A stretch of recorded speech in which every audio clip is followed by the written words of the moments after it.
Maréchal, je constate et je raconte un petit peu les coulisses, et d'ailleurs vous le voyez, qu'il y a assez peu de candidats qui se serrent la main. C'est une sorte de passage comme ça, comme si c'était sur deux autoroutes parallèles. Alors est-ce que c'est des questions idéologiques? Est-ce que c'est juste que vous ne pouvez plus vous supporter au bout de 3 mois de campagne? Je sais pas. Le compliment de la fin, moyen quoi. À vous de juger. Marion Maréchal, dans notre sondage et là pour la tribune dimanche et BFM TV, la cote d'alerte est atteinte pour votre liste. 5%, c'est-à-dire juste le score qu'il faut réaliser pour obtenir des élus au Parlement européen. Pourquoi ça marche pas? Écoutez, il y a des sondages plus optimistes que les vôtres. Oui, c'est sûr qu'on préfère regarder les optimistes. Vous me l'accorderez. En revanche, il y a une chose que vous noterez sur l'intégralité des sondages, c'est que tous nous donnent des élus.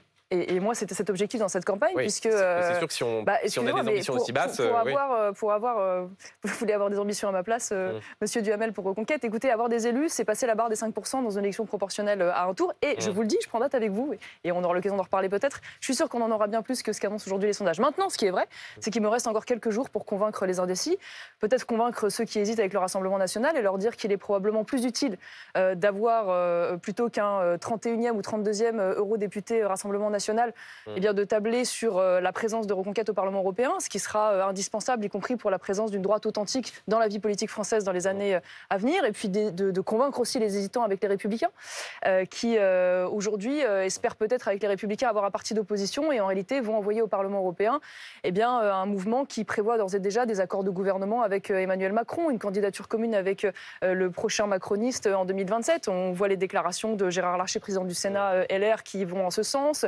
Valérie Pécresse, Jean-François Copé. Voilà, il n'y a pas d'ambiguïté en réalité. Et donc finalement, dans cette offre, eh bien, je pense que Reconquête a quelque chose de singulier à apporter. Vous parlez du Rassemblement national. Libération a découvert que votre parti Reconquête avait copié des passages entiers du programme du RN en 2019. En aucun cas. Il parle de 2 lignes en réalité. C'est des passages entiers. Non, il parle de 2 lignes d'un constat et même pas de proposition. Donc excusez-moi, non mais ça n'a rien à voir. 2 lignes de constat.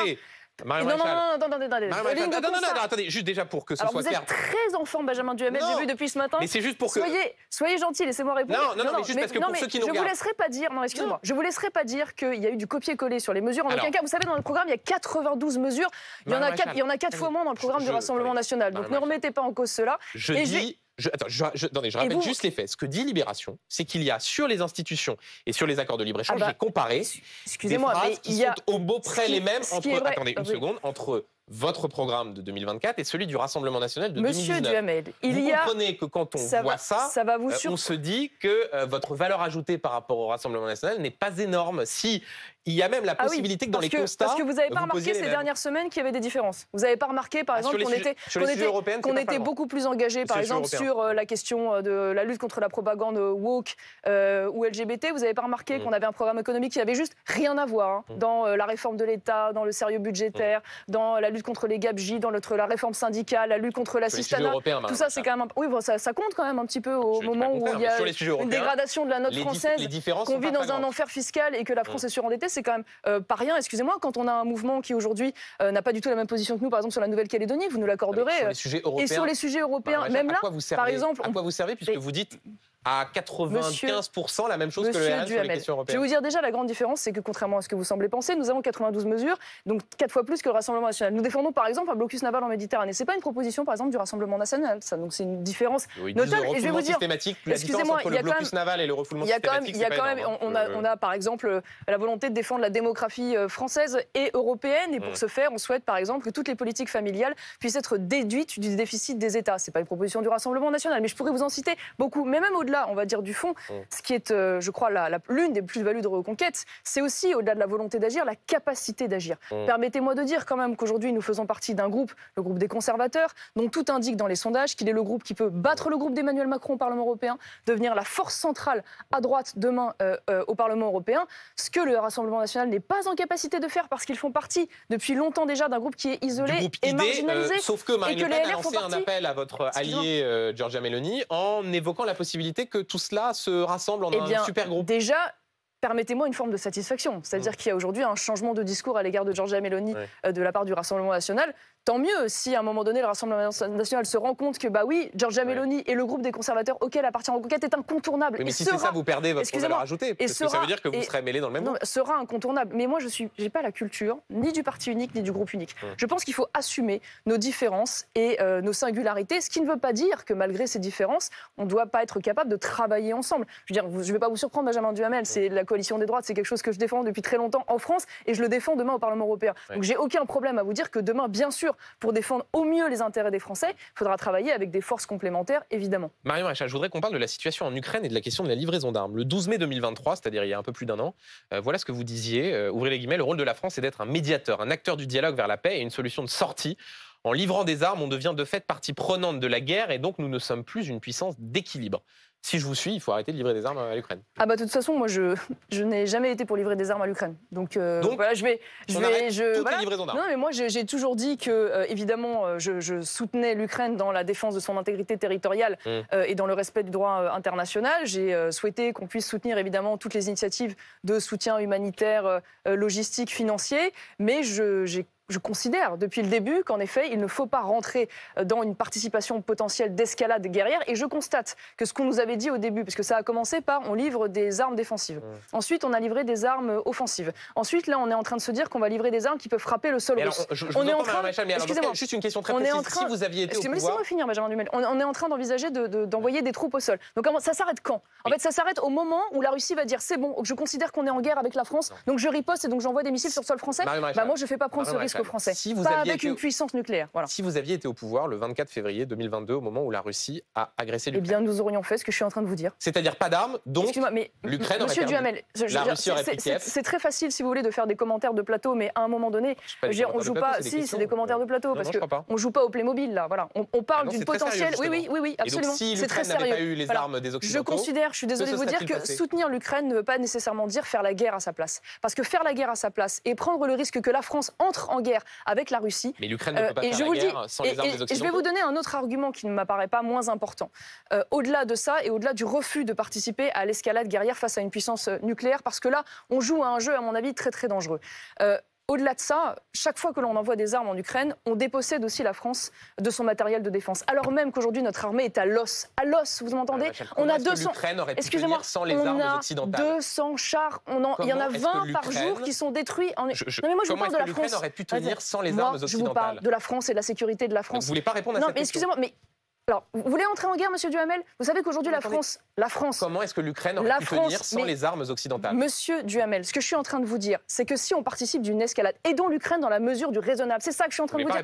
Mais si, je suis en train de vous dire ça. Trouvons l'équilibre. L'équilibre, c'est... Quel équilibre? Sans les armes l'équilibre, occidentales, excusez-moi, c'est soutenons l'Ukraine avec un certain nombre de moyens sans participer à l'escalade. Pourquoi? Parce qu'aujourd'hui, la France a 3 jours de munitions devant elle. La France est capable de tenir 100 km de front dans le cadre d'une guerre de haute intensité, typiquement celle qui se passe en Ukraine. En Ukraine, c'est 1000 km de front. Donc à un moment donné, moi je suis désolée de vous dire, oui, je ne vais pas déposséder la France de son armement guerrier, je ne vais pas la mettre en situation de fragilité. Excusez-moi, moi je défends d'abord les intérêts de la France. Je suis désolée de vous le dire. Je souhaite que l'Ukraine gagne. Je souhaite que l'Ukraine gagne. Je souhaite que nous puissions l'aider dans la mesure du possible, avec de la formation, avec des moyens humanitaires, avec de la logistique, avec des moyens financiers. Mais oui, je ne vais pas jouer à la guerre. Voilà. Il faut expliquer comment on peut gagner une guerre. Oui, écoutez, vous expliquerez demain pourquoi il y a une riposte de missiles russes sur le sol français, parce qu'à un moment donné, on aura envoyé des troupes, et vous irez expliquer pourquoi on est allé envoyer des enfants français mourir en Ukraine. Écoutez, voilà, on a le droit de ne pas avoir la même position sur le sujet. Pas là. Non, moi je vous pose des questions, mais je vais vous dire,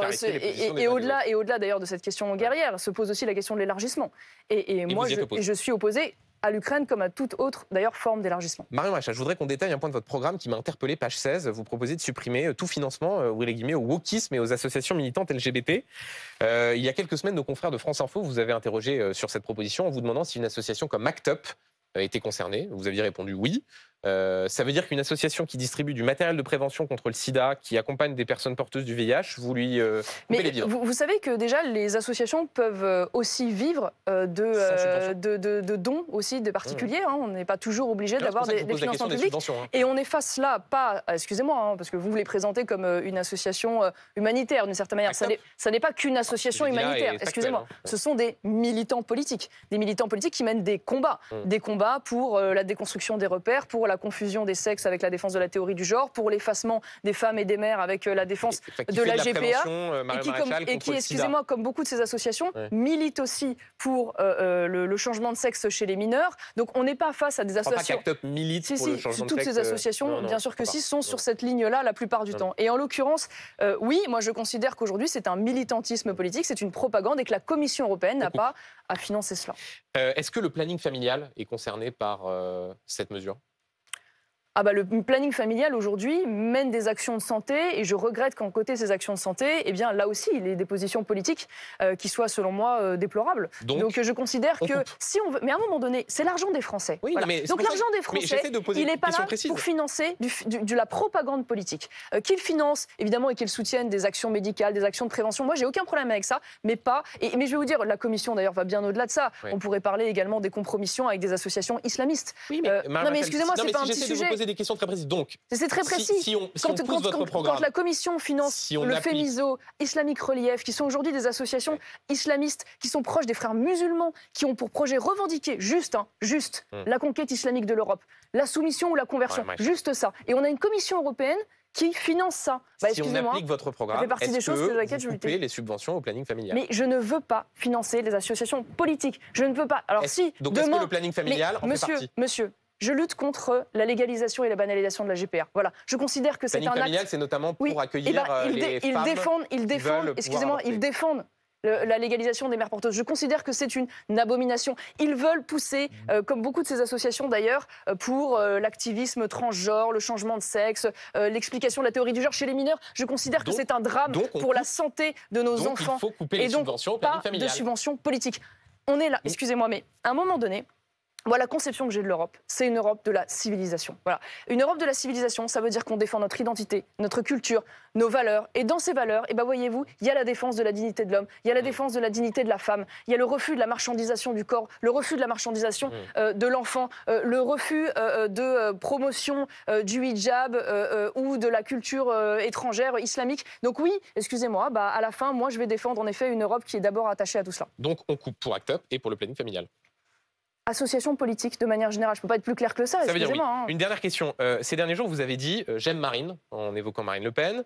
Les mauvais rapports que vous entretenez avec certains au sein de vos partis de reconquête sont de notoriété publique. Éric Zemmour, Sarah Knafo. Oui, son notoriété publique, vous dites ça comme si c'était un acquis, mais enfin, c'est des spéculations de journalistes. Non, mais excusez-moi, mais à un moment donné... Non, mais je pose quand même ma question, s'il reste peu de temps. Oui, d'ailleurs, si on pouvait perdre du temps là-dessus, ça serait important. Ne parlons pas d'immigration, par exemple, qui est quand même juste le premier sujet des Français pour le vote de ces européennes. Je choisis à peu près les questions qui vous intéressent, vous, pas qui intéressent les Français. Non, mais c'est pas grave, vous savez, l'Europe est juste submergée par l'immigration, on est juste islamisé, on a juste encore une tentative d'attentat dans le stade de Saint-Etienne par un Tchétchène, mais ça n'a aucun intérêt. Parlons de Médine avec Éric Zemmour, vous avez raison. Je ne reviendrai jamais avec Marine Le Pen au Rassemblement national. Monsieur Duhamel, je veux dire, si j'avais voulu revenir au Rassemblement national, je l'aurais fait depuis longtemps. Si je ne l'ai pas fait, c'est bien qu'aujourd'hui je suis là où je considère devoir être, c'est-à-dire Le Pen est toujours la bienvenue mais dans un parti. Mais je resterai toujours une Le Pen, c'est ma famille. Mais il n'empêche que, vous voyez bien qu'aujourd'hui, je n'ai pas les mêmes positions sur tous les sujets. Moi, pourquoi je suis revenue en politique ? Pourquoi aujourd'hui je soutiens Éric Zemmour ? Parce que j'ai 2 petites filles et que ces 2 petites filles, elles ne peuvent pas grandir dans la France telle que se dessine aujourd'hui, je vous le dis. Et pour ça, il faut construire une offre de droite qui soit une offre de droite adaptée aux défis contemporains. Et donc oui, je considère qu'aujourd'hui, la ligne du Rassemblement national n'est pas celle que je défends. Et donc je veux pouvoir faire vivre cette ligne-là et j'espère convaincre un maximum de Français de nous soutenir. Merci Marion Maréchal. Question rituelle pour Valérie Ayé. Une qualité et un défaut ? Défaut, elle est macroniste. Oui, d'accord. Voilà, jusque-là, c'est assez factuel. C'est un terrible défaut. Et une qualité et elle est résiliente.